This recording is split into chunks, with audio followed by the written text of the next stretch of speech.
back to my channel, Mrs. Shank. If you're new here, that's me. My name's May, and this is episode 7 of Knit With Me, an almost weekly podcast / video series talking about all the crafty stuff I've been up to the week or weeks before.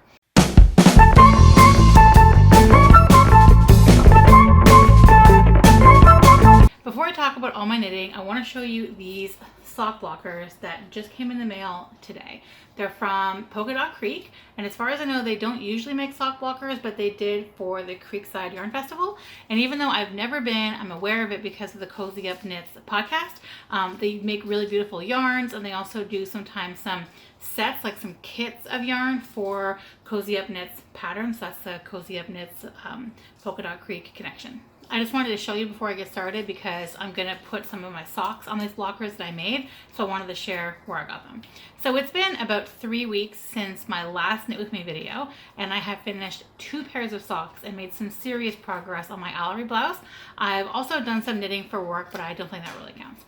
So for years and years now, I have been a one project at a time kind of gal.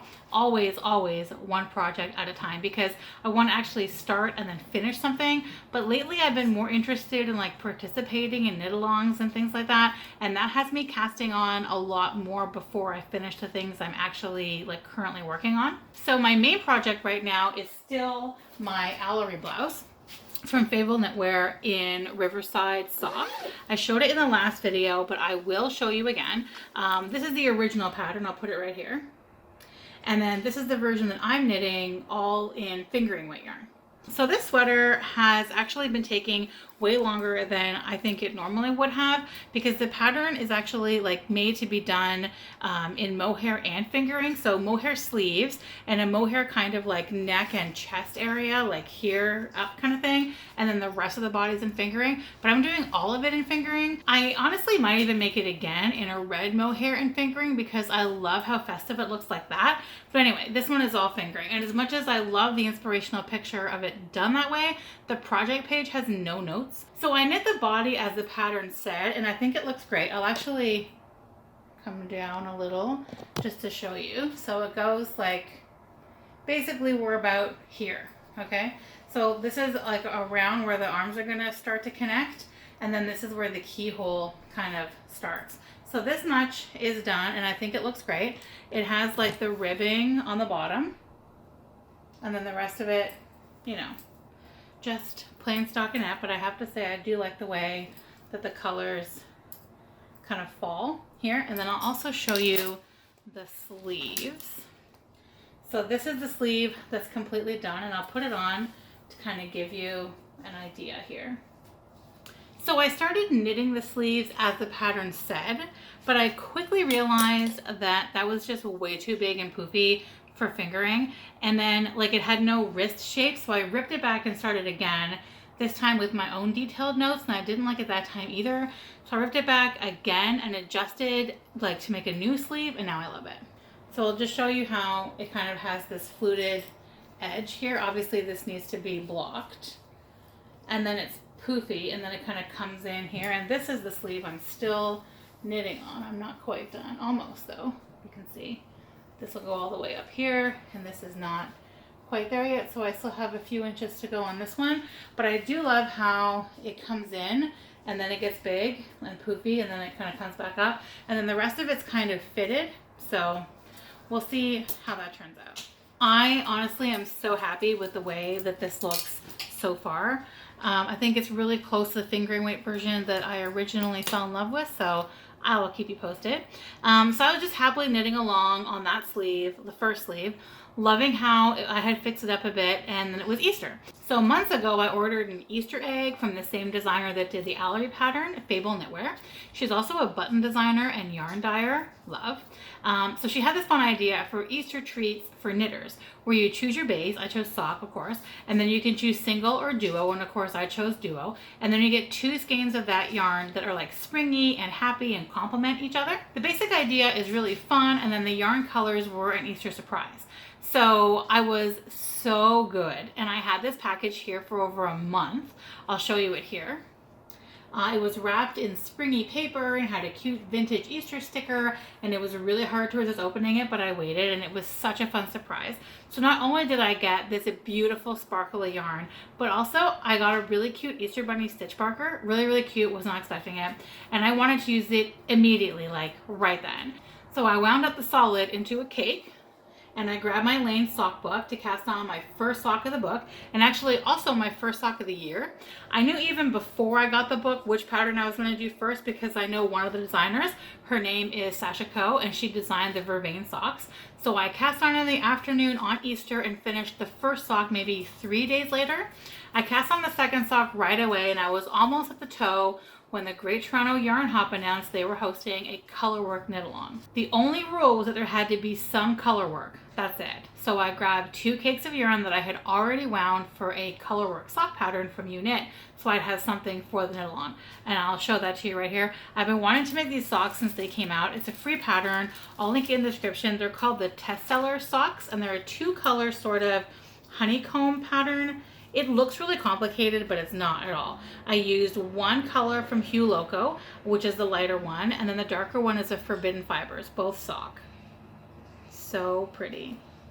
This pattern is great for almost any solid and any variegated together. The big contrast is nice, but even a solid contrast would look good too. So I'm knitting along on these socks for really just one evening, and the next afternoon I was asking my sister if there is anything I could help her with since we both work for the same place. And then she suggested that I just finish knitting some socks that she had started for the store. So then I wound up with 3 socks in various states to finish up. So she sent those over in a lift, and I took a few days to finish knitting those. I want to show you them, but they're unreleased patterns for the store, so I'll hold off on that. But once they are released, I'll talk about it again in one of these videos, and then I'll show them to you. Anyway, once they were done, I went back to the Vervain socks, and I finished those in another couple of days. I'm going to pause and put them on those blockers. So here they are. They're really pretty, but also simple and fun to knit. Most of the sock is just straight knitting. You can see that back here. But it does have a lace block. I think it's 15 stitches or so. But anyway, yeah, they're really pretty. They knit up really quickly. Vervain socks in the 52 Weeks of Socks book. Sorry, I keep inspecting myself because I realize I'm kind of losing my lighting over here. Did that fix it? Maybe? Anyway. Then I was just kind of bouncing between the Test Seller socks and my Allery blouse when I decided that I wanted to knit something fun for my friend Lindsay's birthday. We met in kindergarten and we're still friends, so she's like one of those special forever friends. She's a teacher, and I have had the number 2 pencil socks in my queue forever. And since she's a teacher that's missing her students, of course, because of social distancing, they're perfect for her. So originally, I was just going to get all the colors that I needed in Lang Jawal sock yarn, but Yarn Enabler, who designed the pattern, also has these socks as a kit. So I decided to just get it that way, and then I ordered 2 of them. I ordered the second set for my bestie in California because she's also a teacher, and now I need 2 more, one for Daphne's favorite teacher because she's requested over and over that I make her a pair, not the teacher, but Daphne. And I really wanted to make a dog sweater version of her Nacho. Honestly, these socks would be amazing done up as a dog sweater, so I really want to do that. And really, in general, these socks would make great teacher gifts to all your kids' favorite teachers. In our kids' school, there are some teachers that teach multiple grades of the same subject, so they'll have some of these teachers for years, and it would be nice to give them something fun like that because they become like such a part of our everyday lives. And I actually checked just before I started filming, and the sets are still sold out. So Yarn Enabler also makes a sock set that looks like lined paper. So fun. And one that looks like a watermelon with like little watermelon seeds in it. Sadly, all 3 of these kits are sold out. The pencil socks were a really quick knit though. I'm just going to pause and put them on those blockers. So they were a really, really quick knit, and look how fun they are. I finished this pair in 8 days. And the really neat thing about this sock set, and I still have the other set for the bestie I have not started yet, so I can show them to you. They come like this, okay, with 2 skeins of yellow for the main part.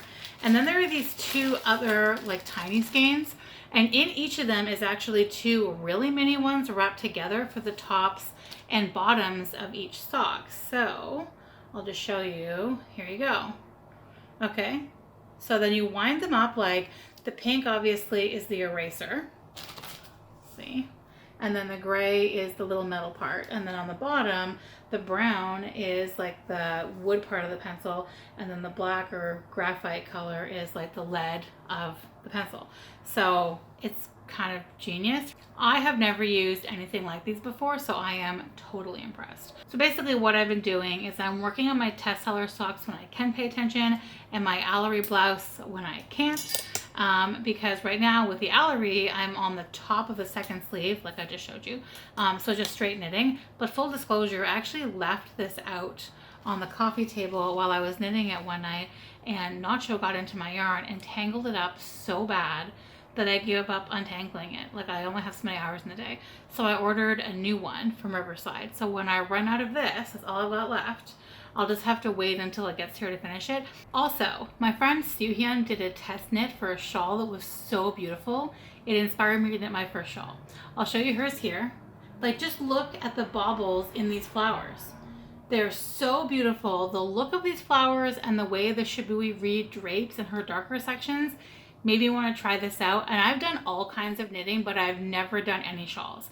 So I actually met her in our knitting group at the store, and she is such an inspirational knitter. She's always coming up with her own design ideas, and she does a lot of different test knits, and I just love that, and I love her, and I'm totally gonna make this shawl now. So this pattern was actually released today, like out of test knit, released to the public today, which also happens to be my wedding anniversary with my husband. 20 years today, which is crazy exciting.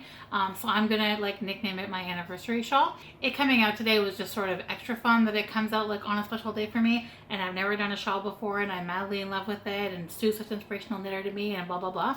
But like, getting all the yarn together for this project has been a little ridiculous. I wanted to copycat the yarn Sue used exactly, and so doing that's been a little bit tricky. I haven't been able to do it exactly because the pink she used is actually from like a tiny indie dyer that does not update the shop a lot, and they're sold out of this particular color. And she used Shibui Reed for like the gray and the blue parts. And so the store that I work for has tar but not mineral in Shibui Reed, and so I had to order the mineral all the way from British Columbia because I literally could not find it anywhere. It is a very, very, very popular color in Shibui Reed. When it gets here, I'm excited to show that to you, but that had to come from there. And then I did order everything else. I used the Retrosaria Modem for the fingering weight. So I'll show you all that stuff as it arrives. I am planning to start it today because I do have the first couple colors that I need to start. I'll show you like the very beginning that she posted when she first cast on. So anyway, I'm very excited to start that. Hopefully by next week, I'll have a little bit of progress made to show you. So that's it for my actual knitting, but I do have one other project to share with you. In my last video, I showed you the bare yarn from Knit Picks I got to try out dyeing, and it was so much fun. I actually left myself a sweater quantity bare to dye later because I wasn't sure exactly what I wanted to do with it. I really wanted to try natural dyes like spinach and avocado pits and beets and things like that. And I learned two things very quickly. One is that the superwash soaks up the color much, much better than the non-superwash. And that the natural dyes just did not dye as well, like at all. The weird factor here is that I tried the natural dyes on the non-superwash and then immediately decided to try my Wilton icing sugar dyes on the superwash, and they turned out really, really well. And I wasn't really sure how I was going to dry them, and my teenage daughter had the brilliant idea to use my spaghetti drying rack. So I set that up, sort of hanging off a bookcase out of the way in the foyer, and then I put some towels on the floor, and it was perfect. And as soon as I decided to do this, I knew that I wanted to name the colors after something related to like going through this pandemic in Toronto. And there are so many women at the forefront of our health and politics right now that I decided to name them after them. So I'll just show them to you in a random order. Actually, no, I'll start locally with Toronto and then Ontario and then Canada. I've already twisted them up into skeins and I've just kind of piled them on the counter in front of me. So this pink one has some speckles of purple in it. I'm calling it Davila after Eileen Davila, Toronto's Chief Medical Officer of Health. And then this orange one I'm calling Elliott after Christine Elliott, Ontario's Deputy Prime Minister of Health. This purple one is called Freeland after Chrystia Freeland, Canada's Deputy Prime Minister. And then this yellow one is called Hadju after Patty Hadju. She's Canada's Minister of Health. And then this green one is called Tam for Theresa Tam, Canada's Chief Public Health Officer. And then even though I live in Ontario, it's hard not to notice two other Canadian women working really hard during all of this. Dina Henshaw, who's the Chief Medical Officer of Health in Alberta, and Bonnie Henry, the Provincial Health Officer for British Columbia. So I named these two after them. The light pinky purple one is called Henshaw and the light beige is called Henry. So I've had my eye on some new fabrics that Ewe Knit got in from Japan and all these Japanese embroidery projects that I love so much, but I haven't bought any yet because I have more project plans than I have time for, which I think is a common problem. So having said that, I'm going to end this here and do a little more knitting before the day kind of gets away from me. I did want to mention though that our knitting group has gone virtual since the pandemic. So if any of you are interested in joining us for knitting or really any kind of crafting and chatting, I'll leave the link to the Google meeting in the description. We meet every Thursday night from 6 p.m. to 9 p.m. That's Eastern Standard Time. And I'll link all the yarns and patterns and things I talked about in the description. And of course, if you have any questions about anything, feel free to ask in the comments. You know, I'll always answer them if I can. So thank you so much for watching, guys. If you like this video, give it a thumbs up, show some support. And if you're new here and you like these casual vlogs about crafts or like recipes in real life, subscribe to my channel for new videos and hit the bell so you don't miss any. Thanks, guys. Bye.